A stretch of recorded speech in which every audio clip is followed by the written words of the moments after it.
So what is the New Deal?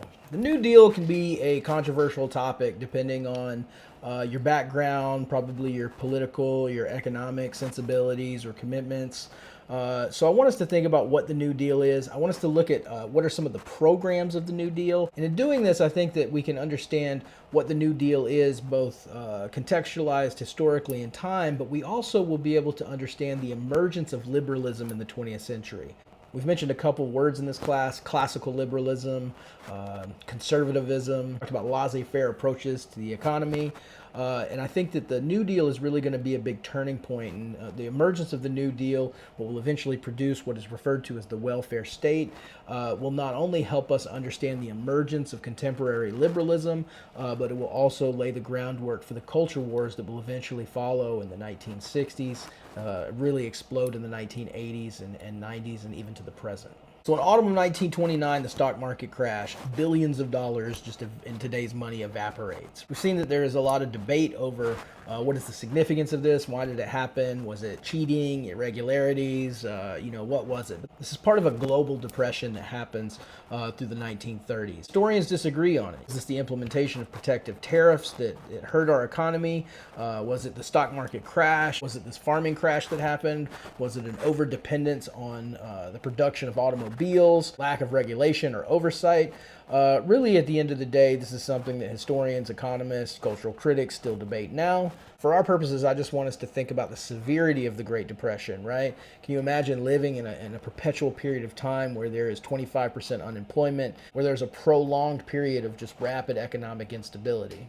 Last time we saw that Hoover's reluctance to use the federal government economically to do rapid, maybe progressive or extreme changes had lost him favor with many within the American public. Now what this did was it laid the groundwork for Franklin Delano Roosevelt, or FDR, who, depending on your perspective, is maybe the most beloved or maybe hated president in American history. As the only president in the history of the United States who was elected to the presidency 4 times, he was definitely pretty popular in his period. FDR was raised in privilege in New York. He was the 5th cousin of Theodore Roosevelt. He graduated Harvard, very famously had polio and had lost the use of his legs. Something which he hid through most of his presidency. What is very significant about FDR is his progressive approach to politics. FDR essentially is known for throwing off kind of the rigid dogmas of the past, specifically anything that looked like that Gilded Age adherence to laissez-faire capitalism. Very quickly, he becomes kind of the face of this willingness to, some people have put it, to throw spaghetti at the wall and see what sticks, right? To use that pragmatic approach to the federal government, particularly in order to use it to set the government in such a situation as to prevent a Great Depression in any future era. He takes almost 60% of the popular vote, and once he gets in, he begins to institute what is known as the New Deal. So let's talk about what the New Deal is and what it isn't. The New Deal is often demonized as socialism or the expansion of, say, un-American ideas, expansion of the federalist state. What we want to be clear about is while the New Deal is an expansion of social programs, an extension of the size of the federal government, the particular outcome of this is not to obliterate capitalism, but it is literally to save it. The purpose of the New Deal is to put in stipulations, federal regulations, things that would prevent the continued boom and bust cycle that had such decimated American public with the Great Depression. The idea here is to implement regulatory controls, to expand certain government programs in order to save capitalism. The economic philosophy of the New Deal comes from John Maynard Keynes, the British economist. Keynes had advocated for a malleable economic policy. The idea here is that you don't just have a hands-off approach to the economy and let it boom and bust as however the market takes it. At certain times when it makes sense that you can actually deficit spend, or you can spend on government programs in order to give the populace purchasing power and so to jumpstart the economy when it's in recession or depression. His focus on Keynesian economics gives the New Deal approach a philosophical background. This is the economic philosophy that undergirded it. Let's look at how this plays out concretely, though. First, there's the banking crisis. When the stock market crashed in 1929, people began to completely lose trust in banks, stock markets, everything. During this time, if people had money in the banks, they would run and they would try to take all their money out. This is called a run on the bank. And when all the people come and take all the money out, these banks, which has those money lended out, that's making money on money through interest, the whole system crumbles. So this puts the whole economic system in danger of failing. So the first thing that FDR did was he passes a bank holiday where he essentially just shuts the banks down so people can't do this. Then he institutes the FDIC. If you ever go to a bank right now, you can go to Wells Fargo, Regions, whatever, you might see this sticker on the thing that says FDIC. That is a New Deal program that FDR instituted that's still with us. And essentially what it says is your deposit into this bank up to $250,000 is federally insured. The purpose of this is to reinstill trust in the banking system. Next, FDR began his fireside chats. This is something that he's really known for. It's something that he's famous for, where he gets on radio at night, people are sitting there, he's sitting there next to the fire, and he's talking to the American people. He's trying to reinstill this trust in the American people, in the banking system, and the government, that there is a path forward. Next, there's the institution of direct relief and a series of reform policies that hopefully will keep this from happening again. So the Federal Emergency Relief Administration will give direct aid to families. This will give immediate direct relief, direct payments, food stamps, the extension of school lunches. Eventually, this will get organized into the Civil Works Administration, where people will have government jobs where they could work and therefore support themselves, right? So this gets pitched as help to those who help themselves. Second, there's the passage of the NIRA, the National Industrial Recovery Act. Don't confuse this with the National Rifle Association. They are different. But what this is this federal commission that goes out and essentially gets businesses to try to get on the same page. It wants to tame cutthroat competition, working conditions, things of the like. This also, for the first time, gives the first legal right to organize unions, right? This is really important. It's the first official government recognition of unions. Next significant New Deal program that's important is the CCC, or the Civilian Conservation Act. And this is essentially a government program that will hire young men to go out to build bridges, to dig irrigation, to help create infrastructure across the land. And what it does is it pays them a certain amount, and then the part of the stipulations is that they have to send a certain percentage of that back home to their families. So you can see what this is doing. It's trying to create nationwide stability through not just giving direct aid, but providing people with employment and then making sure that that gets distributed back on a larger scale. This is immensely popular, and we have thousands of infrastructure projects tied to national parks, really this large-scale structure and beautification project that begins to emerge out of this. Next, there's the Tennessee Valley Authority. You might remember TVA, not TVA like the Marvel movies, but where that comes from, the Tennessee Valley Authority. And this essentially is a government project that focuses on not just Tennessee, but the larger Tennessee area to Bowling Green, Kentucky, down to Huntsville, all the way, kind of over to the north part of Georgia as well, like the whole Tennessee Valley. And what this does is it pumps government money into creating specifically access to electricity, irrigation, right? It's creating physical stability and giving access to electricity to a 7-state region, essentially, where many people are still living in log cabins with no access to such. Controversially, however, this put the government in competition with private utility industries. And here's where this argument over expansion of nationalization, socialization versus free market economy begins to really become apparent. Next, one of the most controversial pieces of New Deal legislation comes out. This is the AAA, or the Agricultural Adjustment Act. And again, this is essentially trying to do what the NIRA is doing for industry in the agricultural, more rural sphere. This sets quotas, it's trying to raise farm prices, and very controversially, they go in and they end up paying farm owners to kill millions of pigs or to burn large sections of crops in order to try to create a stability between supply and demand. Now, this is very, in trying to bring the prices up, this is a very controversial act, specifically as millions of Americans are literally starving to death outside of cities. It's also controversial in the sense that large farm owners really benefit from this where small owners don't. It disproportionately benefits large landowning farmers as opposed to small farmers, and especially sharecroppers don't get to partake in this, because if there is this decision about what gets produced and what doesn't, then sharecroppers are going to really bear the brunt of it. Now, very quickly, the New Deal begins to hit a wall. By the mid-30s, there's this pushback. The Supreme Court is still very much thinking in that more Gilded Age approach, that more 19th century vision. There very quickly become Supreme Court cases where the constitutionality of the expansion of these programs across the nation becomes challenged. Two of the programs that get hit the hardest are the NIRA NRA and the AAA. So the National Industrial Recovery Act and the Agricultural Adjustment Act get hit as being unconstitutional. And one of the really key factors here is that the federal government is supposed to regulate interstate trade, and the critiques here is they are regulating trade within states, right? So they're overstepping their federal ability, and these things get shut down. Now, while the Supreme Court and other organizations like the Liberty League are out to try to suppress the expansion of the New Deal and shut it down, other Americans think that it's not going far enough. A really good example is Huey Long out of Louisiana, who is going to push forth his Share the Wealth campaign.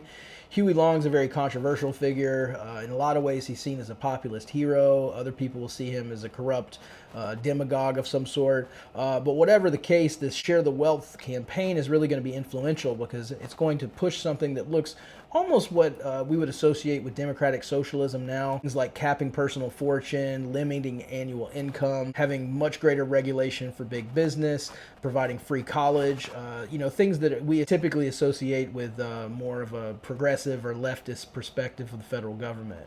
Certain pushes like Huey Long, Share the Wealth campaign, and things like that are going to help push FDR continually to thinking about things in probably a little bit more progressive perspective, even while some of the reforms, the New Deal programs, are getting shot down by opposition by certain parts of the American public, and particularly by the Supreme Court. Many historians try to divide the New Deal up into the first New Deal and the second New Deal. And essentially what they say is this battle over constitutionality, particularly around things like the AAA or the NIRA, and them being deemed unconstitutional, really signifies the closing of the first New Deal. This is where FDR really begins to kind of try to get back to the drawing board and build a new foundation. So if we think about coming out of 1935 as the beginning of the second New Deal, we can think about it in terms of him trying to institute things that worked in the first New Deal, and maybe even thinking about ways in which he was trying to reorient things in order to appropriate a little bit more of a redistributive approach. One of the things that had really been popular was the Tennessee Valley Authority. So if we think about the federal government coming in and really just, helping connect farms together with electricity and creating these infrastructure, this was something that a lot of Americans really liked. Part of the second New Deal is this emergence of the Rural Electrification Act. Essentially what that is something that's, much like the TVA, but more on a national vein. 80% of farms in the 30s were without electrification. By the 1950s, almost 90% of them had access to electricity, and this is in large part because of New Deal programs. The Rural Electrification Act is one of the most popular New Deal programs to come out of the era. There's also the Works Progress Administration. One of the things that really made the New Deal effective is the idea that we would hire American citizens, the federal government would hire them and then put them to work to create either beautification projects, to create infrastructure, right? Whether that's irrigation or building dams or access to electricity. The Works Progress Administration does this on a large scale, and unlike the CCC, it's not geared towards just young men. Here we have this widespread effort. They create thousands of bridges, buildings, creating thousands of miles of roads, airports, stadiums, swimming pools, sewage plants. Through the Works Progress Administration, the federal government begins employing large swaths of the American public to build all kinds of things across the nation. They don't stop there. They also hire out-of-work dentists, doctors. They hire hundreds of artists to decorate murals on public buildings, writers to produce local histories and guidebooks, oral history projects. A lot of the things that we know about what life was like during slavery comes from the Works Progress Administration, where the federal government would hire people to conduct oral interviews with people who had lived through slavery and preserve those testimonies. There was federal theater, there were music projects, there were plays, orchestras, all kinds of not just infrastructure building, but also artistic endeavors. It's really important to note that even though the NRA was deemed unconstitutional, that little piece of legislation that was a part of it, right, that first recognition, the legal right to organize, to unionize, this is something that persists into the second New Deal. This is protected under the Wagner Act, named after Wagner, the senator from New York that sponsored this bill. The legal recognized ability to unionize from the first New Deal into the second New Deal.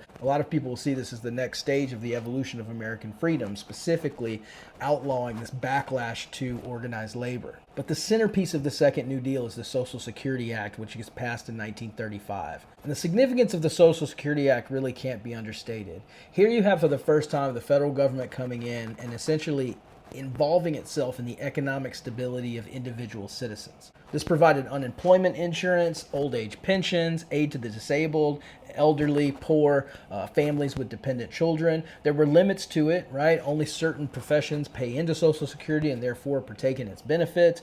But what this is a sea change in philosophy of citizenship. This is the idea that working Americans have some sort of federally overseen protection that would lay a bottom floor, a welfare floor. The idea here is that the Social Security Act would put a floor where American citizens, working American citizens, could only fall so far into poverty. Better or worse, depending on your perspective, what this does is it launches what will become known as the welfare state. The significance of this shouldn't be understated. Cultural commentary Walter Lippmann at the time said laissez-faire is dead. Philosophical change here, right? This is changing the meaning of the word liberalism. If you think about how we've used that word classical liberalism in the past, classical liberalism really focuses on no tyranny of kings, no tyranny of state, no oversight. It's this idea of individual freedom that really probably more can be associated with this early kind of Jeffersonian notions. And this is something that really defined the 19th century. When we get to the New Deal, we see the culmination of this progressive impulse that began at the turn of the 20th century and really flowers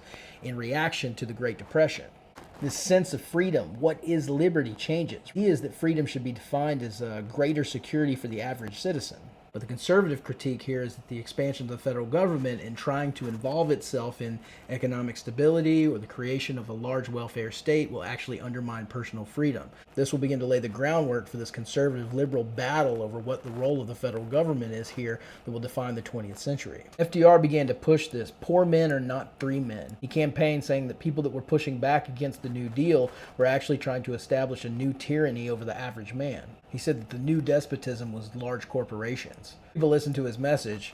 In 1936, he won every state but Maine and Vermont, swept the popular vote, and he got almost 99% of the electoral vote. Unfortunately, what came after got FDR in trouble.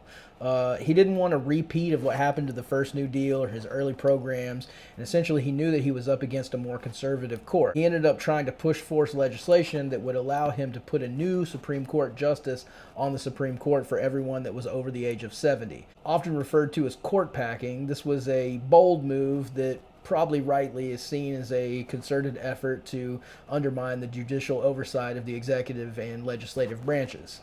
Many would see this as dictatorial, and this definitely was a political misstep and lost him a lot of favor with supporters. But it also was a win in a lot of ways, and after this court packing back and forth began to happen, the Supreme Court began to kind of back off. What happened is challenges to things like the Wagner Act, Social Security, or the idea that there shouldn't be regulation on wages, work hours, child labor, production actually began to wane. Over the successes and failures of the New Deal, there were clear limits to change. For one, the idea of a male-headed household really shaped New Deal policy. The Economic Act of '32 prohibited both spouses from married couple from holding federal jobs. You can see how this limits access to New Deal income coming through the expansion of federal employment. Wouldn't hire women whose husbands already had a federal job, so you could see how that would play out. Organized labor often capitulated to the idea that women should be supported by men. The CCC was only open to men. Social Security was only open to taxpayers, so housewives were ineligible. You can see how there are a lot of gendered slanted implications for New Deal programming, and a lot of historians have pointed to the fact that the Great Depression and then the emergence of New Deal programs actually reinforced traditional gender roles that the 1920s had really started to upend. There were racial implications as well. We can see that Southern lobbyists prevented the passing of federal anti-lynching bill. FDR was reluctant to step in because he didn't want to alienate powerful Congress members. CCC was blatantly segregated. Because agricultural and domestic workers weren't covered, the Fair Labor Standards Act only covered about 40% of black men and 15% of black women. Arguably more insidious, the Federal Housing Administration, a huge New Deal program that was geared towards giving low interest rate mortgages to people who couldn't afford them, often backed mortgages that had clauses that said houses wouldn't be sold to black people, and only about 2% of federal loans went to African Americans. Just as difficult, a lot of the FHA loans ended up being divvied out on local basis. Mortgage lenders would approve or deny mortgage loans based on race. Local mortgage lenders would end up walling off whole sections of cities or towns that were either deemed beneficial or unbeneficial for mortgage lending. Federal funds come to the FHA, they are divvied out to mortgage lenders. Those mortgage lenders make decisions based on where houses are. If something is deemed undesirable, that ends up becoming a black neighborhood. If it is desirable, a white neighborhood. Federal funding ends up becoming an instigator or a perpetuator of racial segregation. If we want to evaluate the legacy of the New Deal, much like the Progressive Era, we can see that there are benefits and drawbacks. First, there is this huge shift in the meaning of freedom, right? Freedom is not necessarily freedom from government oversight or freedom from maybe church authorities as it was maybe in centuries past, but freedom becomes defined as being free from the limitations of poverty. The question is in the long run, does the expansion of federal programming, federal oversight, federal regulation in order to create economic stability for the American citizenship either promote or detract from individual freedom? The jury might be out on this, and we're currently fighting a whole culture war over it. But what's also significant is whether for good or bad, this does implement what becomes known as the emergence of the welfare state, right? This is where the federal government for the first time really begins to involve itself. It really engages itself in the economic stability of the American citizen. And for many people, this is a beneficial shift. Having the legal protection to collective bargain, to organize, to have this emergence of a unified labor force, to fight for good working conditions, for better pay, for benefits, pensions, health care. These are all things that are seen as beneficial by a large swath of the American working public. Definitely true at the time, because what happened was the New Deal coalition begins to bring together farmers, factory workers, industrial, agricultural. We see women, immigrants, city people, progressive intellectuals, black Americans. There's a huge swath of the American public that begins to come together to promote this New Deal coalition. Most historians say that the New Deal did not end the Great Depression, but the Second World War did.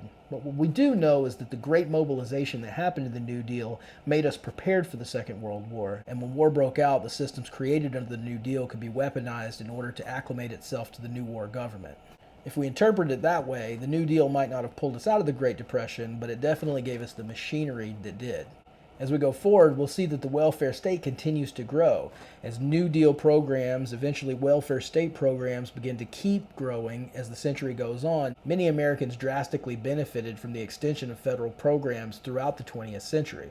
As we move closer to the 50s and 60s, though, we will begin to see how the inability of those programs, the benefits, the access to American society that continues to emerge, will eventually tear the nation apart.